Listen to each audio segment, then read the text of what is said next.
یہ مدینے سے کچھ فاصلے پر مقام خرار ہے، وہاں پر نقل و حرکت کافروں کی دیکھنے کے لیے 8 صحابہ کرام کے جتھے کے ساتھ بھیجا، تو وہاں پر انہوں نے جا کر کچھ دن وہاں پر قیام کیا اور اس کے بعد واپس آئے۔ حضرت سیدنا سریہ جو سریہ ہے، حضرت سیدنا عبداللہ بن جہش رضی اللہ عنہ کا سریہ، وہ حضرت عبداللہ بن جہش رضی اللہ عنہ جن کا مزار حضرت سیدنا امیر حمزہ رضی اللہ عنہ کے ساتھ میں ہے، انہی کی قبر میں، ایک ہی قبر مبارک میں 2 صحابہ جو مدفن ہیں، وہ حضرت سیدنا عبداللہ بن جہش رضی اللہ عنہ ہے، تو نبی پاک صلی اللہ علیہ وسلم کے پھوپھی زاد بھائی ہیں، انہوں نے بھی ہجرت کی۔ تو حضرت سیدنا عبداللہ بن جہش رضی اللہ عنہ کو ایک قافلہ دے کر، سردار بنا کر نبی پاک صلی اللہ علیہ وسلم نے انہیں روانہ کیا تھا۔ جب وہ روانہ ہوئے سریہ میں، اس سریہ کے اندر حضرت سیدنا سعد بن ابی وقاص رضی اللہ عنہ بھی تھے۔ اب یہ سریہ کا معاملہ کچھ جدا گانا ہوا۔ یہ سریہ یہاں سے نکل کر جب مکہ، مدینہ اور طائف کے مقام پر ایک بیچ میں ایک علاقہ ہے، وہاں پر جا کر ٹھہر گیا۔ جب وہ نخلستان نامی مقام پر ٹھہرا اور پھر وہ اس سریے کے لوگوں نے مشرکین پر نظر رکھی، اتنے میں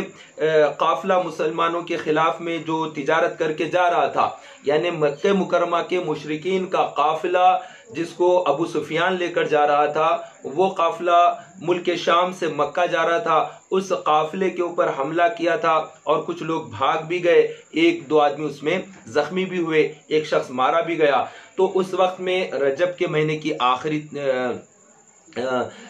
رجب کی پہلی تاریخ لگ گئی تھی، رجب کی پہلی تاریخ لگ گئی تھی اور مسلمانوں کو اندازہ نہیں تھا کہ چاند ہو گیا ہے۔ انہوں نے سمجھا کہ ابھی رجب کا مہینہ نہیں لگا ہے، یعنی حضرت عبداللہ بن جہش رضی اللہ عنہ سے اجتہادی طور پر یہ اندازہ نہیں ہوا تھا کہ چاند نظر آیا یا نہیں آیا۔ اس اسنا میں یہ مسئلہ کھڑا ہو گیا اور مسلمانوں نے تیر چلایا، زخم آگے لوگوں پر، کافروں پر، اور اس کے بعد وہ لوگ جو ہے پورے مکہ کے اندر بلکہ عرب کے علاقے میں مسلمانوں کو بدنام کرنے لگے کہ مسلمان اب مکہ سے نکل کر مدینہ چلے گئے، مدینہ جانے کے بعد اب ان کے پاس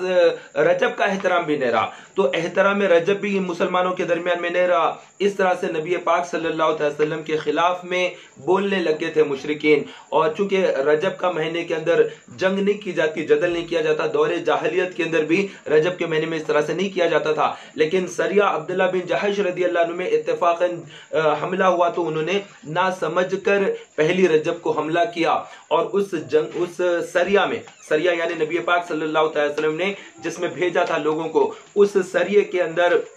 خود سعد بن ابی وقاص رضی اللہ عنہ بھی تھے۔ نبی مکرم صلی اللہ علیہ وسلم جب یہ سریہ واپس آ گیا اور مال غنیمت لے کر آیا تو عبداللہ بن جہش رضی اللہ عنہ نے اس مال غنیمت میں سے خمس کا نظام رکھا، یعنی 5واں حصہ جو مجاہدین ہیں ان کے اندر تقسیم کیا۔ تو یہ تقسیم کا جو انداز تھا اللہ تبارک و تعالیٰ کو بہت پسند آیا۔ قیامت تک مجاہدین جو بھی کوئی جنگ کریں گے کافر کے ساتھ اور پھر مال غنیمت حاصل ہوگا تو اس کا خمس کا قانون اس کے بعد سے نافذ ہو گیا۔ یہ بھی اجتہاد تھا حضرت سیدنا عبداللہ بن جہش رضی اللہ عنہ کا، اور عبداللہ بن جہش رضی اللہ عنہ کے ساتھ میں حضرت سیدنا سعد بن ابی وقاص رضی اللہ عنہ بھی تھے۔ اور پھر حضرت سیدنا سعد بن ابی وقاص رضی اللہ عنہ بدر کے موقع پر بہت ہی دلیری کے ساتھ آگے آگے رہے، اور بدر کے موقع میں انہوں نے ایک بہت ہی بہادر کافر تھا جس کا نام تھا سعید بن عاص سرخیل، یہ مسلسل مسلمانوں پر حملے کر رہا تھا، اس پر آپ نے تلوار کے ساتھ ایک زبردست وار کی، اور وار کرنے کے بعد اس کو قتل کر دیا۔ قتل کرنے کے بعد اس کی جو تلوار تھی وہ تلوار بہت ہی خوبصورت تھی،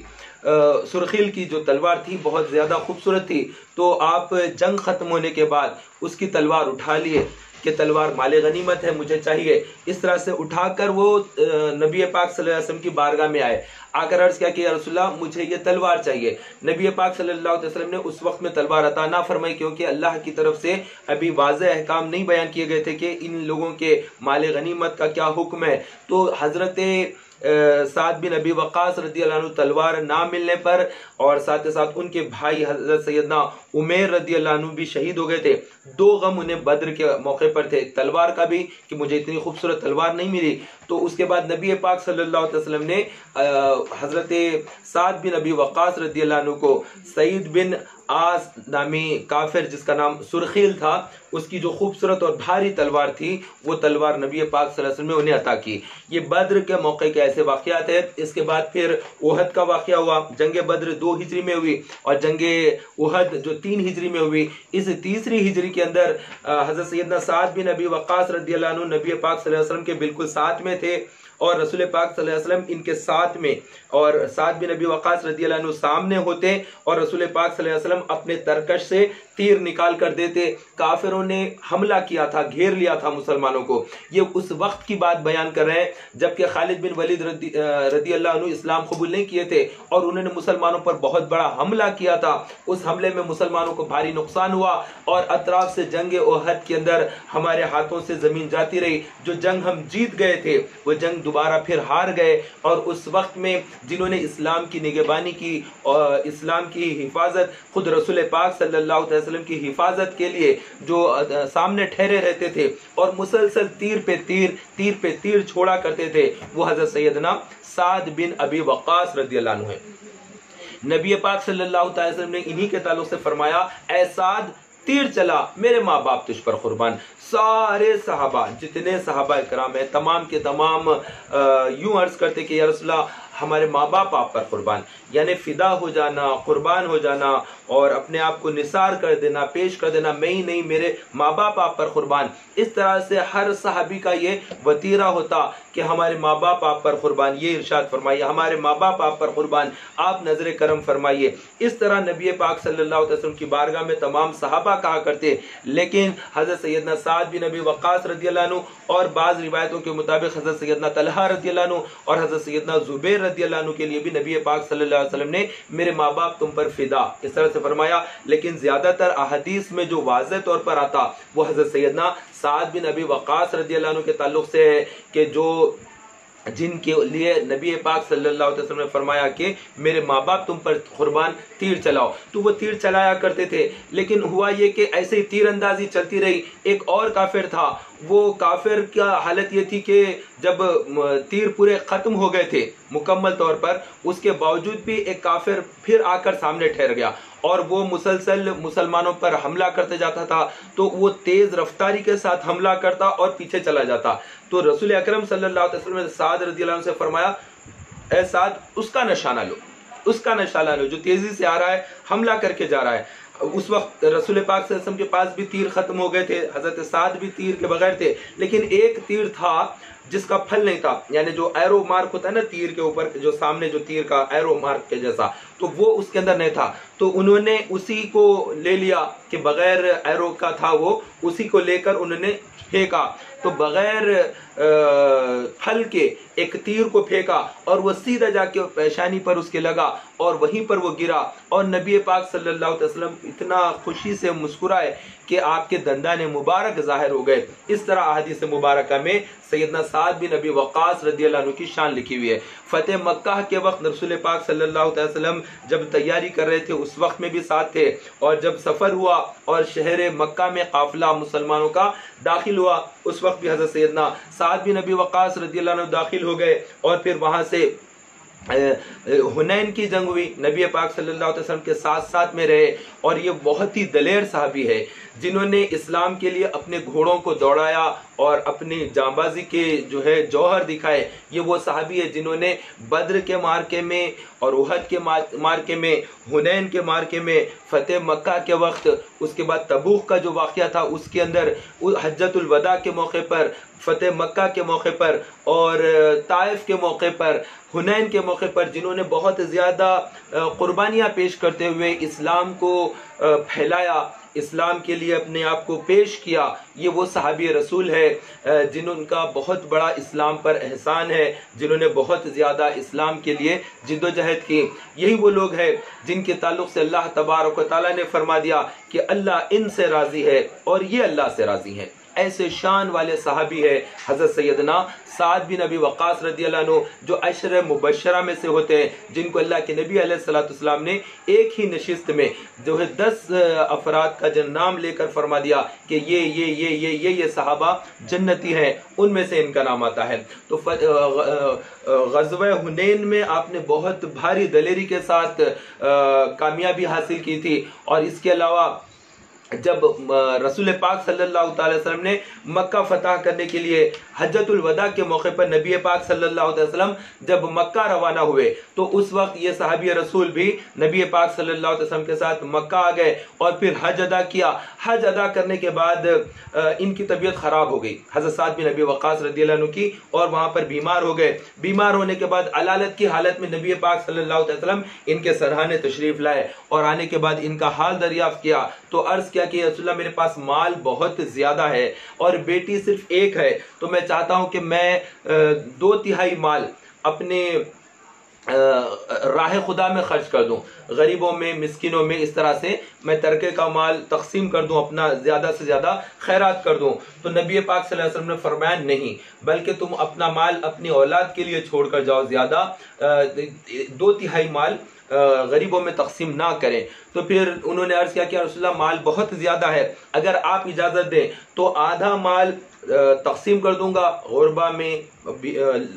حاجت مند لوگوں میں، اور آدھا مال اپنی بیٹی کے لیے چھوڑ دوں گا۔ نبی پاک صلی اللہ علیہ وسلم نے ارشاد فرمایا نہیں، اپنی اولاد کو اپنے جانے کے بعد لوگوں کے آگے ہاتھ پھیلانے والا بنا کر نہ جائیں، بلکہ زیادہ مال اپنی اولاد کے لیے رکھیں۔ اور اس کے بعد پھر انہوں نے 1/3 کی جب اجازت چاہی، یعنی 1/3، تو اس کی اجازت تھی، اور فرمایا کہ 1/3 یا اس سے کم۔ تو یہ قیامت تک کے لیے قانون ہے، قیامت تک کے لیے مسلمانوں کے لیے قانون ہے کہ اللہ نے اگر آپ کو بہت ساری دولت بھی دی ہے تو آپ زندگی میں راہ خدا میں خرچ کریں، خیرات کریں، صدقہ کریں، سب کچھ کریں، لیکن جب بستر مرگ پر آ جائیں اور موت کا وقت آ جائے، اس وقت پھر آپ کہیں کہ میری اولاد کے لیے نہیں، اب یہ مال میں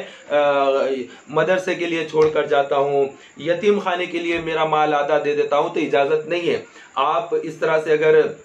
وراثت کی تقسیم کے لیے اگر لکھ دیتے ہیں کہ جو ترقہ تقسیم ہوتا تو ثلث سے ہو جائے یا 2 ثلث تقسیم کر دوں گا، تو اس طرح نہیں۔ اس وقت میں نبی پاک صلی اللہ علیہ وسلم نے ارشاد فرمایا کہ تم اپنا مال اپنے گھر والوں پر خرچ کرو تو یہ تمہارے لیے ثواب ہے، بلکہ تم بیوی کو لقمہ اگر اپنے ہاتھ سے کھلاتے ہو تو اللہ اس پر بھی اجر عطا فرماتا ہے۔ تو اس وقت حضرت سیدنا سعد بن ابی وقاص رضی اللہ عنہ رونے لگے اور عرض کرنے لگے کہ یا رسول اللہ، میں جس شہر کو اللہ اور اس کے رسول کی محبت میں چھوڑ آیا تھا، شاید مجھے یہی شہر میں رہنا پڑے، یعنی مکہ مکرمہ چھوڑ کر ہجرت کیا میں اور مدینے آ گیا، لیکن یہاں پر مجھے مکہ ہی مل رہا ہے۔ یعنی وہ غمگین تھے، مکے میں مرنا نہیں چاہتے تھے، مکے میں پردہ فرمانا نہیں چاہتے تھے، اس لیے انہوں نے اللہ کے حبیب صلی اللہ علیہ وسلم کی بارگاہ میں روتے ہوئے یوں عرض کیا، تو نبی پاک صلی اللہ تعالی علیہ وسلم نے ان کے لیے دعا فرمائی، اور اس دعا کا اثر تھا کہ جب وہ صحت مند ہوئے، اور نبی پاک صلی اللہ تعالی علیہ وسلم نے ارشاد فرمایا اے سعد، تمہیں اس وقت تک موت نہیں آئے گی جب تک کہ ایک قوم کو تم سے فائدہ نہ پہنچے اور ایک قوم کو تم سے نقصان نہ پہنچے۔ تو یہ رسول پاک صلی اللہ علیہ وسلم کی حدیث ہے کہ ایک قوم آپ سے نفع اٹھائے گی اور ایک قوم آپ سے نقصان اٹھائے گی۔ پھر مدینہ منورہ ہی میں آپ پردہ فرمائے حضرت عثمان غنی رضی اللہ عنہ کے دور میں، لیکن اس سے پہلے کے جو واقعات ہیں، یہاں سے فتح مکہ ہو گیا، حجۃ الوداع ہو گیا، اس کے بعد واپس ہوئے، واپس ہونے کے بعد نبی پاک صلی اللہ تعالی علیہ وسلم نے پردہ فرمایا 12 ربیع النور کو۔ اس کے بعد حضرت سیدنا صدیق اکبر رضی اللہ عنہ امیر المومنین ہوئے۔ تو اولین لوگوں نے جو رسول پاک صلی اللہ علیہ وسلم کے صحابہ ہے جنہوں نے سب سے پہلے حضرت سیدنا صدیق اکبر رضی اللہ عنہ کے ہاتھ پر بیعت کی، اس میں حضرت سیدنا سعد بن ابی وقاص رضی اللہ عنہ کا نام آتا ہے۔ انہوں نے بیعت کی اور اس کے بعد 2.25 سال کا عرصہ حضرت صدیق اکبر رضی اللہ عنہ کا دور تھا، اس میں انہوں نے حصہ لیا بھرپور طریقے سے۔ اس کے بعد سیدنا فاروق اعظم رضی اللہ عنہ کا نومینیٹ کر کے حضرت سیدنا صدیق اکبر رضی اللہ عنہ پردہ فرمائے۔ اس کے بعد حضرت سیدنا فاروق اعظم رضی اللہ عنہ کی جب خلافت تھی، اس خلافت کے اندر جو معاملات رہے خلافت کے اندر، اس میں بہت زیادہ جنہوں نے حصہ لیا اس میں حضرت سیدنا سعد بن ابی وقاص رضی اللہ عنہ کا نام آتا ہے۔ حضرت سیدنا سعد بن ابی وقاص رضی اللہ عنہ کو ایران کے لیے جب بھیجا جا رہا تھا جنگ میں، خالد بن ولید رضی اللہ عنہ بھی ہے اس کے اندر، اور حضرت سیدنا ابو عبیدہ رضی اللہ تعالیٰ عنہ کو پہلے بھیجا گیا تھا عراق کی جنگ کے اندر، اور عراق کا جو علاقہ ہے اس وقت کا اسی کسرا کے علاقے کے طرف میں آتا ہے، وہ سارا کا سارا ایران کا ہی علاقہ آتا ہے۔ آج ہم اس کو عراق کی طرف کا کہیں گے، لیکن اس وقت سلطنت ایران تھی اور دنیا کا سب سے بڑا سپر پاور ایران کو مانا جاتا تھا۔ اور حضرت سیدنا فاروق اعظم رضی اللہ عنہ کے دور میں آپ نے ایک لشکر کو بھیجا، تو وہ لشکر تھا حضرت سیدنا ابو عبیدہ بن جراح رضی اللہ عنہ کا۔ وہ لشکر وہاں پر پہنچا اور دریائے فرات کے پاس ادھر کو ٹھہر گیا۔ اب ادھر کو کافر تھے، ادھر کو یہ تھے، وہ لوگ کہہ رہے کہ تم ادھر آؤ یا ہم ادھر آئیں گے۔ تو حضرت سیدنا ابو عبیدہ بن جراح رضی اللہ عنہ نے اپنے گھوڑے دوڑا کر اس سمت میں گئے، لیکن وہ ایک جنگی نقطہ نظر سے اتنا صحیح فیصلہ نہیں بتایا گیا، اس کی وجہ سے وہاں پر فوج کامیاب نہیں ہو پائی تھی۔ لیکن اس کا اثر یہ ہوا کہ کافروں میں مسلمانوں کا رعب اور دھاک بیٹھ گئی، لیکن مسلمانوں کو جنگی کامیابی حاصل نہیں ہوئی۔ اس کے بعد میں پھر حضرت سیدنا فاروق اعظم رضی اللہ عنہ کے دربار میں یہ بات آئی کہ وہاں پر ابو عبیدہ جنگ کے اندر کامیابی حاصل نہیں کر پا رہے ہیں، تو اس وقت میں اب کسی اور صحابی کے ساتھ میں وہاں پر بھیجنا ہے اور عراق کو فتح کرنا ہے۔ ایک بہت ہی بڑا مرحلہ آ گیا ایران کو فتح کرنا، ساتھ ساتھ ایران، یہ عراق اور اس کے علاقے تمام کے تمام وہ علاقے۔ اب ایک بات یہ تھی کہ عرب کے جو قبائل تھے نبی پاک صلی اللہ تعالی وسلم سے پہلے سے، اور ادھر ایران کی جو سلطنت تھی وہ صدیوں سے چل رہی تھی، صدیوں سے وہ سلطنت چل رہی تھی۔ وہاں کے سپہ سالار، وہاں کے فوج اور کسرا کے بادشاہ، ایک شاہی سلطنت، ایک شاہی حکومت تھی، اور اس حکومت کو زیر کرنا کوئی آسان کام نہیں تھا۔ اور یہاں قبائل کو وہ لوگ بہت ہی حقیر اور کمتر سمجھتے تھے عرب کو، اور یہ اجمی تھے عراق اور ایران کے لوگ، اور یہ مسلمانوں کو کمتر اور حقیر اور عربوں کو بہت ہی بالکل معمولی سمجھتے تھے۔ اور یہ لوگ اس طرح کا مسئلہ ان دونوں کے درمیان میں جنگوں کا وقت آ گیا۔ حضرت سیدنا فاروق اعظم رضی اللہ تعالیٰ عنہ نے ابو عبیدہ بن جراح رضی اللہ عنہ کی مدد کے لیے خود مدینہ منورہ سے روانہ ہونے کا طے کر لیا، کیونکہ حضرت سیدنا علی کرم اللہ وجہ الکریم سے جب فرمایا گیا تھا کہ آپ وہاں پر جائیں تو انہوں نے انکار فرما دیا تھا کہ میں اس جنگ کے لیے نہیں جاؤں گا سپہ سالار کی حیثیت سے۔ تو اس وقت میں اب حضرت سیدنا عبد الرحمن بن عوف رضی اللہ عنہ نے مشورہ دیا کہ سیدنا سعد بن ابی وقاص رضی اللہ عنہ کو سپہ سالار بنا کر بھیجا جائے، اور یہ بات فاروق اعظم رضی اللہ عنہ نے پسند کی، بلکہ دیگر تمام صحابہ نے اس بات کو پسند کیا، اور پسند کر کے سعد بن ابی وقاص رضی اللہ عنہ کو 1000 کے لشکر کے ساتھ وہاں پر روانہ کیا۔ اور پھر یہ لشکر وہاں پر گیا، پہلے سے حضرت مسنا رضی اللہ عنہ کا لشکر وہاں پر ٹھہرا ہوا تھا، مقام سالبہ نامی ایک جگہ ہے، وہاں پر جا کر یہ ٹھہر گئے۔ حضرت مسنا پہلے سے ٹھہرے تھے، اور سعد بن ابی وقاص رضی اللہ عنہ اپنے لشکر کے ساتھ وہاں پر آئے، لیکن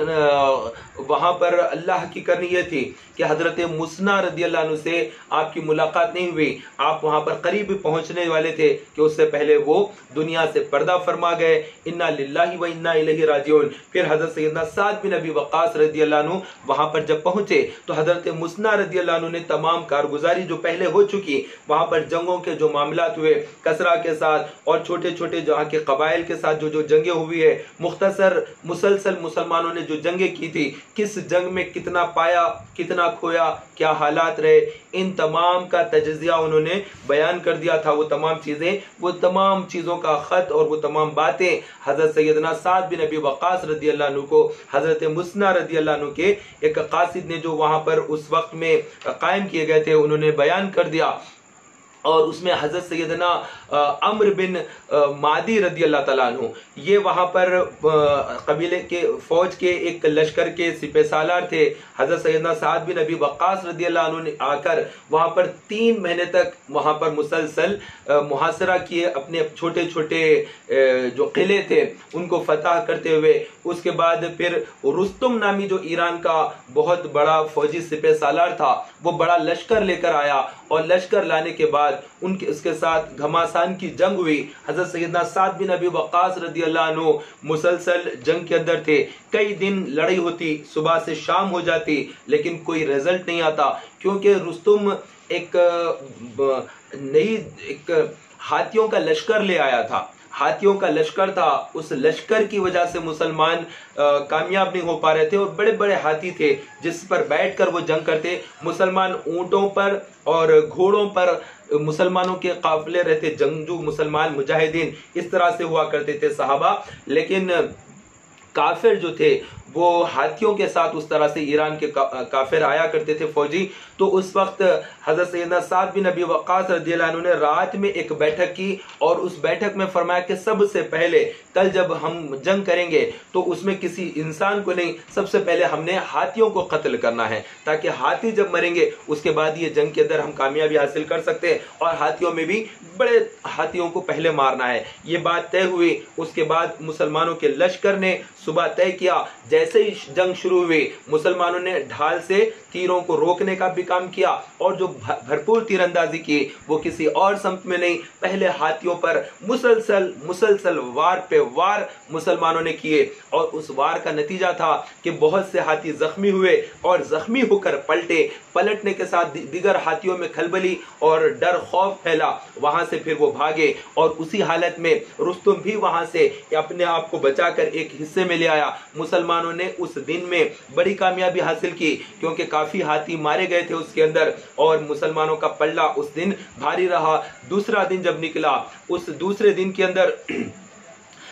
مسلمانوں کے اوپر بڑی یورش کر دیے وہ لوگ کہ وہ پوری تیاری کے ساتھ آئے. ہاتھیوں کے اوپر کچھ اس طرح سے اوزار بنا کر لائے کہ ہاتھیوں پر حملہ نہ ہو سکے. اس حالت میں ایک صحابی ہے، وہ حضرت سیدنا سعد بن ابی وقاص رضی اللہ عنہ نے انہیں قید کر دیا تھا. وہیں پر مقام قرات کے نام پر انہیں قید کر دیا تھا سالبہ جگہ کے اندر، کیونکہ وہ شراب انہوں نے پی ول کر، ایک بات تھی تابعی تھے، شراب انہوں نے پی تھی، اس کی وجہ سے انہیں قید کر دیا، اور جنگ میں ان کو لے کر نہیں جا رہے تھے. اور ان کا نام تھا ابو مہاجن ثقفی. تو ابو مہاجن ثقفی وہاں پر تھے، تو انہوں نے اشعار پڑھے غم کے ساتھ کہ اتنی بڑی جنگ چل رہی ہے اسلام اور کفر کی، اور پھر میں یہاں پر باندھا ہوا ہوں، یہ میرے کیا نصیب ہے. ان کی یہ بات چیت سن کر حضرت سیدنا سعد بن ابی وقاص رضی اللہ عنہ کی زوجہ حضرت ابو سلمہ رضی اللہ عنہ کو رحم آیا، اور انہوں نے ان کو کھول دیا. تو انہوں نے یہ بات طے کر کے گئے کہ میں جاؤں گا، جنگ میں حصہ لوں گا، اور پھر بچ گیا اگر تو رات میں آ کر خود اپنے آپ کو زنجیروں سے جکڑ لوں گا. یہ بات انہوں نے کی، اور اس کے بعد دن میں گئے، اور پھر بھرپور لباس پہن کر وہ جس سمت میں جاتے بہت بھاری وار کیا کرتے. حضرت سیدنا سعد بن ابی وقاص رضی اللہ عنہ دیکھ کر حیران ہوتے کہ یہ کون ہے جو اتنا پھرتی سے مسلمانوں کی طرف سے لڑتا ہے، لیکن شام ہونے کے بعد نظر ہی نہیں آتا، غائب ہو جاتا ہے. تو پھر وہ غائب ہو جاتے، اور آ کر اپنے آپ کو ستون سے باندھ کر قیدی کی طرح پھر پڑے رہتے. اور پھر دن ہوتا تو ان کی حضرت سیدنا سعد بن ابی وقاص رضی اللہ عنہ کی زوجہ انہیں چھوڑ دیتی. تو یہ 2 دن اس طرح سے ہوا. تو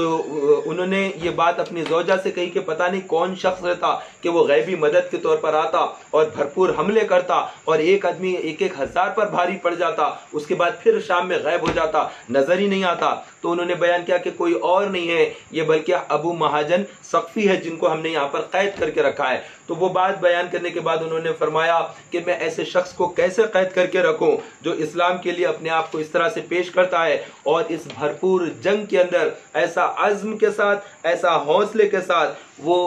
حملہ ور ہوتا ہے. تو عراق پر لشکر کشی کوئی معمولی کام نہیں تھا، لیکن حضرت سیدنا سعد بن ابی وقاص رضی اللہ عنہ حضرت سیدنا فاروق اعظم رضی اللہ عنہ کے کہنے پر مسلسل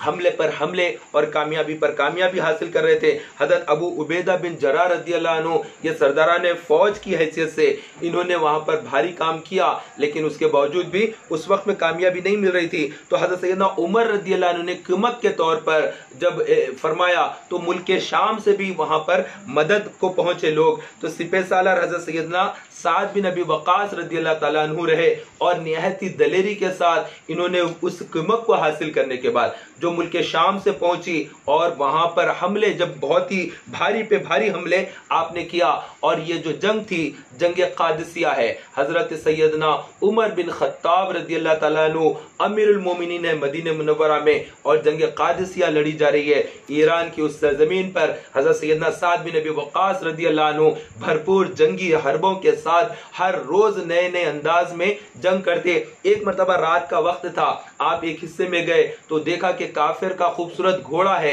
تو آپ نے اس گھوڑے کو کے جو بندھا ہوا تھا اس کو کاٹ کر آگے بڑھے، تو ایک کافر جو فوجی تھا وہ نکل کر آیا کہ میرا گھوڑا، تو آپ نے اس کو بھی باندھ کر اس کو بھی ساتھ لے کر اپنے حلقے میں آ گئے، اور جیسے آپ واپس آئے اس کے ساتھ ہی بہت ساری معلومات حاصل ہوئی جنگ کے اعتبار سے، وہاں پر کیا تیاریاں ہیں اور وہ کیا چاہتے ہیں اور کیا کرنا چاہیے، یہ تمام چیزوں کا معلومات کا انبار حاصل ہوا، اس کا فائدہ بہت زیادہ حاصل ہوا۔ اور اس کے بعد مسلمانوں کو ایک جاسوس کی طرح وہ شخص حاصل ہو گیا، اور پھر اس کے بعد حضرت سیدنا سعد بن ابی وقاص رضی اللہ عنہ نے ایک بڑے جتھے کو وہاں کے حالات کی جاسوسی کے لیے لگایا کہ وہ معلوم کریں کہ کس طرح سے ہم جنگ کو کامیاب ہونے کے لیے وہاں پر کون کون کس انداز میں ٹھہرے ہیں، اور جنگ کے ان کی کیا آگے حربی انداز ہوں گے۔ اس کے اوپر حضرت سیدنا سعد بن ابی وقاص رضی اللہ عنہ نے محنت کی، اور اللہ کا کرم یہ ہوا کہ وہاں کے بہت سے حالات آپ کو پیشگی اطلاع ہوتی گئی ایسا ایسا ہونا ہے۔ اور اس کے بعد کوسی نام کی ایک جگہ ہے، تاریخی جگہ ہے کوسی نامی، اس جگہ تک آپ فتح کرتے ہوئے پہنچے، ایک ایک فوج کا لشکر ناکام ہوتا گیا، آپ آگے بڑھتے چلے گئے۔ کوسی نام کی جو جگہ ہے، عراقی لشکر پر شکست دیتے ہوئے عرب کے مردان وہاں تک پہنچے۔ یہ صحابہ کا گروہ ہے، مسلمانوں کا قافلہ جو کوسی پہنچا۔ یہ وہ جگہ ہے جہاں پر حضرت سیدنا ابراہیم علیہ السلام کو نمرود نے آگ میں ڈالا تھا اور وہ آگ گلزار ہوئی تھی، وہ تاریخی مقام ہے۔ اس مقام پر بھی قافلہ پہنچ گیا مسلمانوں کا، اور اس جگہ پر جانے کے بعد حضرت سیدنا سعد بن ابی وقاص رضی اللہ عنہ نے بڑھ چڑھ کر مستحکم ہمت کے ساتھ آگے بڑھے، اور ایک مقام آتا اس کے آگے، وہ مقام تھا بحیرہ شیر۔ بحیرہ شیر اس لیے کہتے تھے اس کو ایران میں کیونکہ ایران کے جو بادشاہ تھے کسرا، ان لوگوں نے چند شیروں کو وہاں پر رکھا تھا۔ شیر جو ہوتے جانور، ان جانوروں کو وہاں پر رکھا کہ اگر کوئی فوج آ جائے تو اس فوج پر شیروں کو چھوڑ دینا ہے، تاکہ وہ شیر جائیں گے اور جا کر اس سمت میں فوجیوں کو ختم کر دیں گے سامنے۔ تو اس طرح سے بحیرہ شیر نامی اس جگہ تھی، وہاں تک مسلمانوں کا قافلہ پہنچا، اور پہنچنے کے بعد حیران کن بات یہ تھی کہ حضرت سیدنا سعد بن ابی وقاص رضی اللہ عنہ وہاں پر پہنچنے کے بعد شیروں کو چھوڑا گیا، اور 2 ماہ تک مسلسل محاصرہ کیا گیا، اور اس کے بعد جیسے انہوں نے شیروں کو چھوڑا تو مسلمانوں نے، صحابہ کرام نے ان شیروں کو بھی قتل کیا۔ تو اس کے بعد سے کافروں کے دل میں ایک روب، ایک مسلمانوں کا دبدبہ، عرب کی شان ان کے دل و دماغ پر بیٹھ گئی کہ یہ مسلمان بہت ہی دلیر ہے۔ تو یہ مسلمانوں کے جو سپہ سالار ہیں، انہوں نے بہت ہی بھاری کام کیا، اور جو شیر حملہ ور ہوتے ہیں تو ان شیروں کو بھی نہایت بہادری کے ساتھ انہیں ہلاک کیا ہے۔ تو ایرانی فوجیں ان چیزوں کو دیکھ کر تنگ آ گئی، پھر مسلمانوں نے اس قلعے کا محاصرہ کیا۔ تو پھر محاصرہ کرنے کے بعد وہ قلعہ مسلمانوں نے فتح کیا، اور فتح کرنے کے بعد اب مسلمانوں کا لشکر اور آگے کی طرف جانا تھا۔ ایران کے علاقے فتح ہونے لگے، عراق کے علاقے فتح ہونے لگے۔ فاروق اعظم رضی اللہ عنہ کا مبارک دور ہے، اسلام پھیل رہا ہے، بڑی تیزی کے ساتھ پھیل رہا ہے، اور پھیلانے والے حضرت سیدنا سعد بن ابی وقاص رضی اللہ عنہ ہے۔ اور جتھے کے جتھے جس طرف جاتے وہ جا کر وہاں پر کامیابی حاصل کرتے۔ کیسے کامیابی حاصل نہ کرتے؟ نبی پاک صلی اللہ تعالی علیہ وسلم نے ارشاد فرمایا، میرے بعد ایک دور ہوگا کہ لوگ ڈھونڈیں گے کہ میرے صحابہ کو میں ایک نظر دیکھ لوں۔ تو ان لوگوں میں کوئی کہے گا کہ اگر ہم جنگ کے لیے جا رہے ہیں، اللہ کے حبیب صلی اللہ علیہ وسلم کے اگر کوئی صحابی ہے تو اس صحابی کو جنگ کی طرف لے کر چلتے ہیں تاکہ اس جہاد میں کامیابی مل جائے۔ یعنی ایک اگر صحابی نظر آ جائے تو بہت بڑی بات ہے، یہ وقت آئے گا۔ پھر نبی پاک صلی اللہ علیہ وسلم نے ارشاد فرمایا، پھر ایک دور وہ بھی آئے گا کہ لوگ کہیں گے کہ اگر کوئی صحابی کو دیکھا ہوا ہو، رسول پاک کا صحابی نہیں بلکہ صحابی کو اگر دیکھا ہوا کوئی ہو یعنی تابعی، تو وہ اگر مل جائے تو ہم ان کو لے کر جہاد کے موقع پر جائیں گے تاکہ اس کی برکت سے اللہ تعالی ہمیں کامیابی عطا فرمائے۔ پھر اللہ تعالیٰ انہیں کامیابی عطا فرمائے گا۔